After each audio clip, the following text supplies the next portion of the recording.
This is Hulk number 10, and this is from the Jeff Nobles run, which is a critically panned run on the Hulk's book.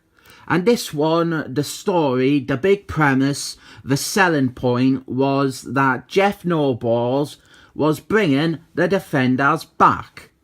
And now actually came of bringing the Defenders back. This does have every issue of this 3-part story arc has got a variant cover showing the baddies. And if you actually put these two together, you get like one big image. That's the standard sort of heroes facing the villains image. It's alright. Jeff Noble's run on Hulk is, at best, a stupid little art book for idiots, and at worst is imbecilic Villain Sue rubbish with his new character. Most of the run is just Red Hulk beating up everyone else in loud, annoying double splash pages. In his first story, Red Hulk beats Thor, he beats all the Avengers, he beats the Fantastic Force, he beats up all the heroes. There's even a infamous bit where he punches out the big baby in a nappy. And then this story probably has some of the Red Hulk's most excessive and insulting feats. Here is our first of many double splash pages. This story, it is reforming the original Defenders, and it was kinda a big deal. Like, this story was really sold as being the return of the Defenders. The Defenders, they actually had a series just before this story was published with a completely different lineup. But that version was just quietly removed and broken up off panel to accommodate this story that had no lasting impact on the Defenders at all. The twist here with the Defenders is that they are actually all from different time periods, which could actually be a decent setup for a Defenders series. Just have all the characters be pulled from different eras and forced to work together. It's really helped with the whole non-team aspect, the whole them all being loners thing, them not working well together, and it would also mean that you wouldn't have to be concerned with whatever is being done with Silver Surfman in other comics if you just say that the version in the Defenders, he is pulled from the past. Jeff Goldblum from Thor: The Dark World, he wants the Hulk to lead a team in one of his contests. And Hulk obviously decides to get the Defenders. It's a very basic and worn out story idea, but it's serviceable. So he gans to the Silver Surfman, and since this is a Tom Beaver edited book, there is a mistake. Right here, Norrin Rad. Norrin Rad is meant to have 2 Ds, you stupid fedora wearing hamburger. So the Hulk, he recruits the Silver Surfman, and here is another double splash page with Galactus Man. And the artist for this run is really good. If it wasn't for the art, this run would be a complete shit show. I hate wasted double splash pages like this, but critiquing this would be like, it would be like drawing attention to a little scratch on me toe when I've just had me arms sliced off.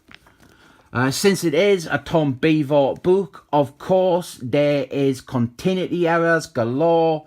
Here we have got Galactus Man. He says that Jeff Goldblum from Thor: The Dark World is stronger than him, is more powerful than him, but he's not. He has never been harder than Galactus Man.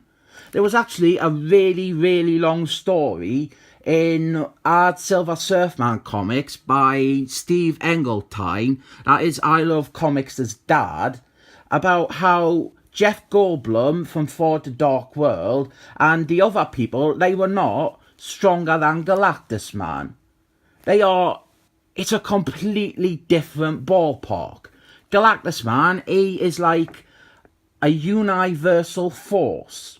Jeff Goldblum from For the Dark World, he is at best a galactic power. Maybe even just a planetary one. We got another double splash page here when Hulk and Silver Surfer, they gonna get Seaman. We're only getting the 4 Defenders that people who didn't really read the Defenders think are the main Defenders. Hulk and Seaman, they get into a bit of a fight like they always do. We've got an advert there for Aardman Wolfman. This is before Marvel milked it and ruined this simple idea. Next, Doctor Strange, and there's a cameo appearance from Rachel McAdams. Actually, that'd be quite a good little profile shot of her. Like, if you cropped it, it could be a Wikipedia picture. This was when Doctor Strange, he wore a mask, which was a weird period in his book that a lot of people jump to and refer to so they can pretend that they've actually read it. Got another double splash page. This one at least, we have got all the Defenders fighting demons. So there's a bit more going on than in the others. This one's alright. So the Defenders, they are all together now, and there's not much personality given to any of them.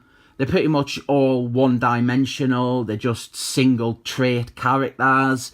Seaman, well, he is pompous. Silver Surfer, he is an alien.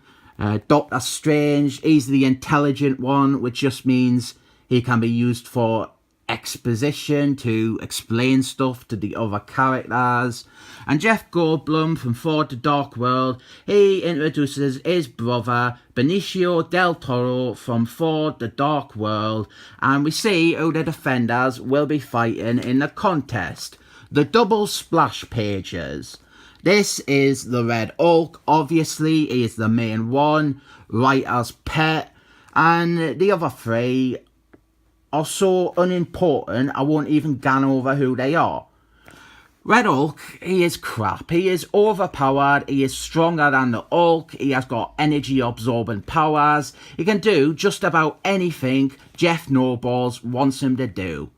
Also, his secret identity was a mystery. A mystery that Jeff Nobles predictably fumbled because Jeff Nobles has always been terrible at writing mysteries. So we end with, oh, this is another double splash page. I mean, there's panels there, but it is a double splash page. So we have got 6 double splash pages in one comic. So 12 pages of this 22-page comic were occupied by what could be conveyed in a single page. But yeah, this is leading up to the next part. There's going to be a big fight. It's not very exciting. This is just well-drawn rubbish. I didn't recommend it. At the minute, the story's not abysmal yet. It's just serviceable setup, going out of its way to waste as many pages as possible to fill the comic. The story gets much worse from the start of the next issue, and this first chapter isn't anywhere near promising enough to call this a disappointment. I rate this 7 thumbs up.